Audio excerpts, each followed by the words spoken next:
That's week number 1 of Live on Lockdown in the can, which means we're about to roll over into our second week. We've been talking to a lot of the factory guys, and one of the guys we're going to be talking to today is one of my standout superstars, one of the top privateers, Tyron Beverly. Tyron, thanks for joining us, buddy. It's a pleasure. Thanks for having me on the show. I thought I'd lost you out there. I was expecting to see you on the gate this year, and you vanished. I was like, let me phone this guy and find out what the hell's going on. Where you been?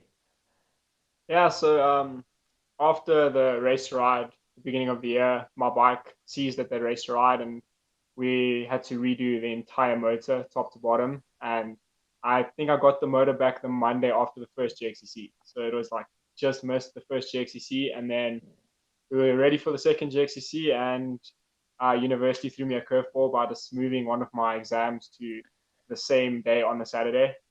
So I couldn't line up. But yeah, we've been keeping ready, training. I raced the farm jam at the beginning of this year, and then just keeping fit and ready to go for round 3, which has been postponed or cancelled till whenever Corona decides to give us a break. Yeah, man. So what have you been doing? I mean, obviously you've been studying hard, but how's the lockdown been treating you so far? Everyone's sending us all these silly goon training videos. What have you been up to? I stay in the city and stuff, so there's no farm to go and ride. So the bikes are pretty much locked away. Obviously, you can do a bit of bike work. Got some new rims, going to throw those on.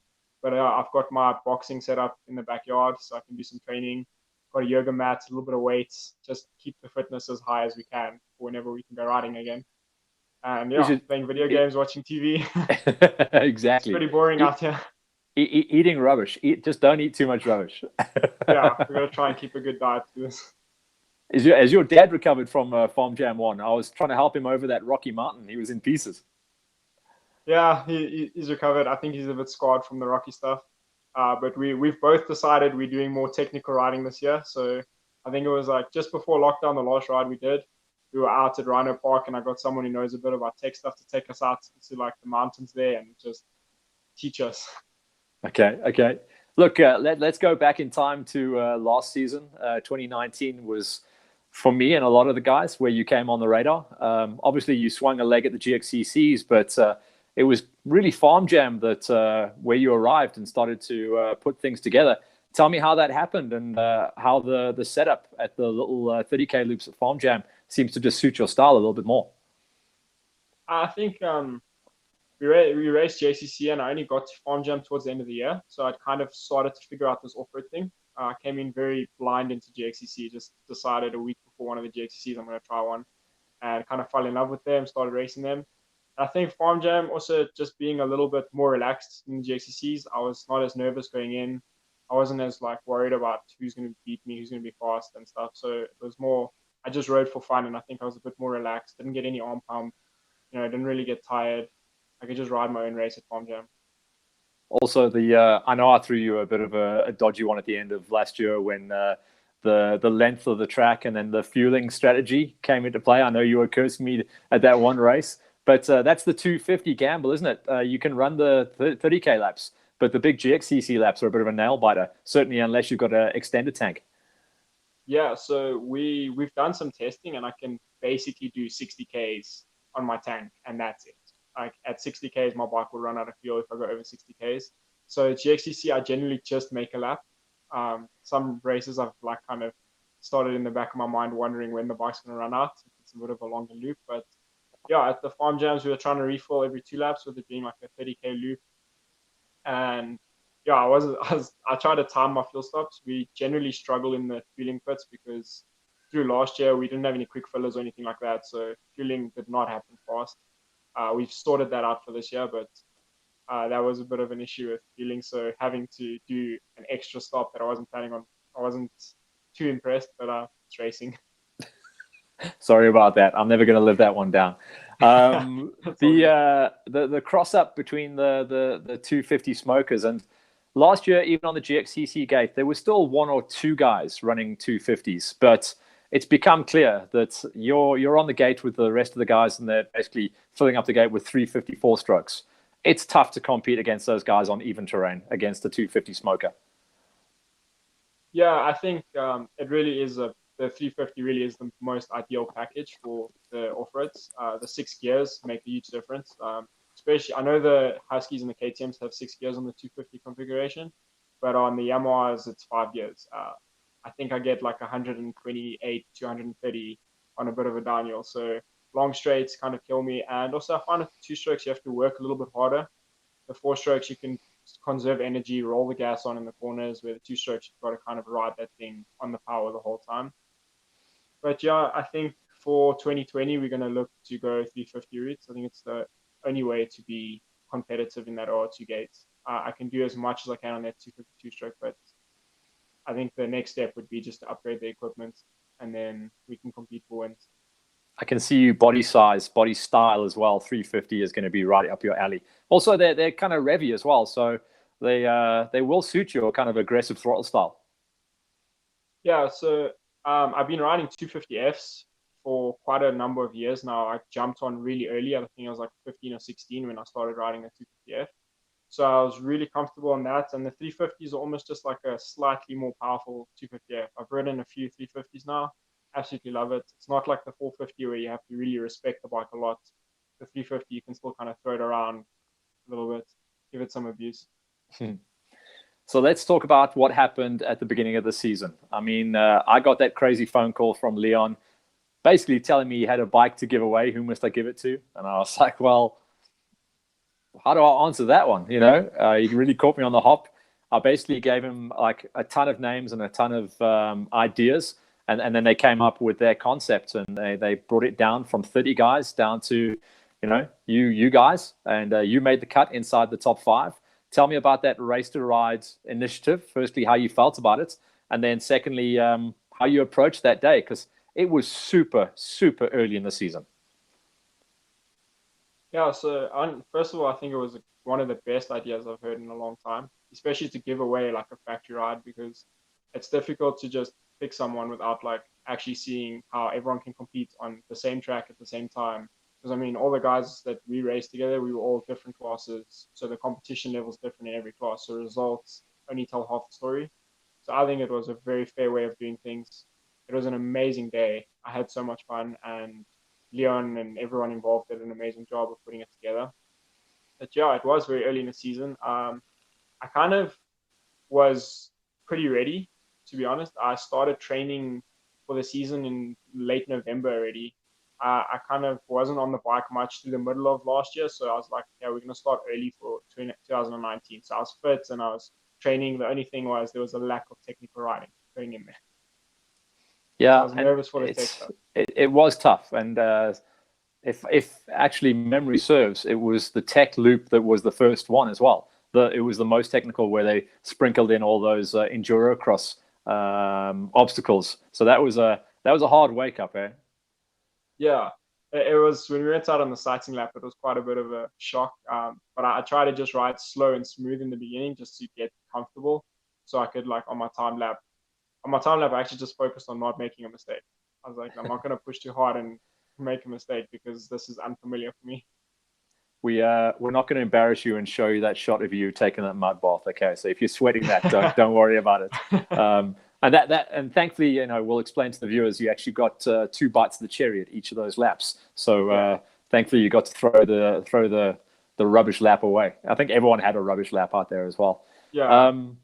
On the run though, like you said, that was at the end of the day where you actually popped the 250 smoker. So you had to jump on the 4-stroke with literally no seat time at all. That was, like you say, you've been on it, but that day you were dialed into your bike. So it was a little bit of a change up on the big loop. Yeah, so the 250F my dad rides primarily, so everything's set for him: bars, levers, suspension, and he's like almost 10 kilograms lighter than me now. So the suspension was way too soft, but I have ridden. Well, because you're so buff now, is that what it is? I wish. But yeah, so it was a bit of a change, but I have been riding 250Fs quite a while, so I think it took about the first kilometer and I was good to ride it. But it was full motocross setup, so 5 gears, very like big back sprocket, geared for acceleration. So we did struggle a bit on the longer straights, but luckily it was quite a nice turny off-road loop. It was actually probably one of the best ones I've ridden. You'll have known coming out of the event, you had really good scores on the riding. You seemed to develop as the day went on. In fact, it came down to, I think, after the halfway marker, which was almost the media test, you were in very, very good shape there. Did you think there was a chance towards the end of the day? Or do you think we've dubbed him the Devastator, Devon Smith? He just, I mean, you said it on the day. He had you guys all day, but you ran him close a couple of times. Yeah, so I remember after the interviews, me and Devon were tied on points. So there it was like kind of like the day just reset after the interviews, and we were ready to just go head to head for the rest of the day. But I think really after the Enduro Loop, which was the second riding event that we did, I think after that we kind of knew Devon was the guy. Like we almost needed him to have a bad final event for us to win. He was just dominant on that technical loop. I think he was better than all of us on the tech stuff. I think the closest I came to him was when we went off road, which was more my alley. So he definitely was the man on the day. I actually think you were like 1 second off him on that last loop, if I recall. It was close. Yeah, which is quite impressive because it's quite a long loop, which is cool because it's nice to have close racing, not to just be like one man show the whole time. And heartbreaking part about that was the last time we all saw you. That was like early January, and then poof, the soap just vanished. But you've told us why, so we get it. But yeah. Tell me, have you been keeping an eye? Obviously, we've been looking after the media side, Hollywood Hills and Livex, putting together the TV packages. What have you been thinking of, firstly, the packages and what the guys are doing out there? Because it's elbows up racing. I mean, the gate that you want to be on, I don't want to be on that gate. It's the OR2s, Jason Fenter and Ian Roll. Man. Yeah, no, definitely those looks are fast. That gate is stacked. I think I learned my lesson. The first one, I don't know why. I just decided I'm racing straight into the OR2 Pro class. I didn't ride any of the amateur classes. No, it's the right call. It's the right call. Yeah, it was a very big culture shock the first round. I was not ready for how quick those guys were and how like intense it was going to be. But yeah, I'm loving the media so far. I've watched all the GXCC footage, bit of FOMO from watching that stuff. But the media is a big step up from even coming from motocross. Our media is not on this level. Through the national motocross and stuff, it's just we get very average TV broadcasts. So it's cool to have interactive media, something new, and it's something I think we should definitely improve on to bring more spectators and even more riders into the sport. Well, that was one of the big pushes, obviously, with the change of management, Black Iron Media coming in, and obviously us picking up the package. One of the big briefs was to bring the entertainment factor back. So we've got the best crew we can get our hands on out there, and the guys behind the scenes as well. At the first round, it was like being at Woodstock, man. There was just music festivals and beer tents. It was a vibe, dude. It was a real big vibe. Yeah, I can't wait to come check it out when we go racing again. And I'm so keen to see how Black Iron sets the route starts and what it's going to be like. For me, when round 3 is basically going to be my round 1. But I asked some of the guys like Ian Roll, I think it was the day of the first GXCC, like how was the route? How did they run it? And just really, I'm so keen to just go racing now.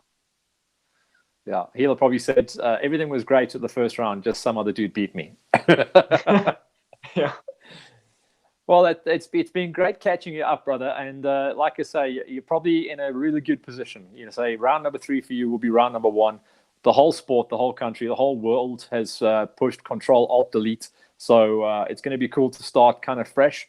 We're in it to win it the whole way through with Black Iron, and we're going to keep all of the media going. We've got a lot of footage that we can still talk about, and we're actually going to be chatting to Leon next week about the farm jams.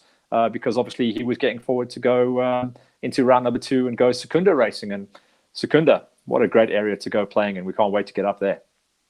Yeah, I can't wait to do the rest of the Farm Jam series. I did do round 1, and it was amazing. I think it was the best Farm Jam route I've done. Okay, I haven't done many, but it was still the best Farm Jam route I've done. So I'm looking forward to that as well. It's such a nice prep for the GXCC, especially with the new format that they're running, where it's almost the same as a GXCC now. It's really good training. Okay, cool. Well, Ty, we'll wrap it up there. It's been a pleasure chatting to you. I'm so glad you're still good. I thought we'd lost you out there. I thought you'd maybe gone and played rugby or something. But as long as you're still hanging on to handlebars, I'm happy with that.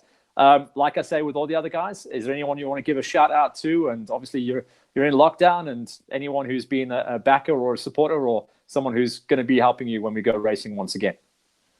Yeah, I'd just like to shout out Jofto from Jofto Off-Road Services. He does my bike all the time.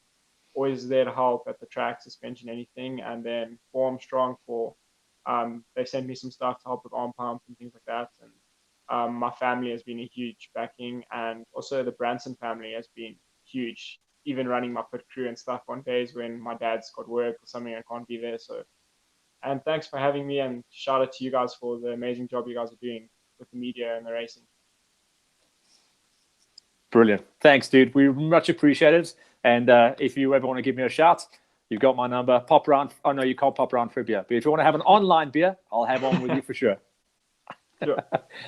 All right, brother. Be safe. We'll catch you soon.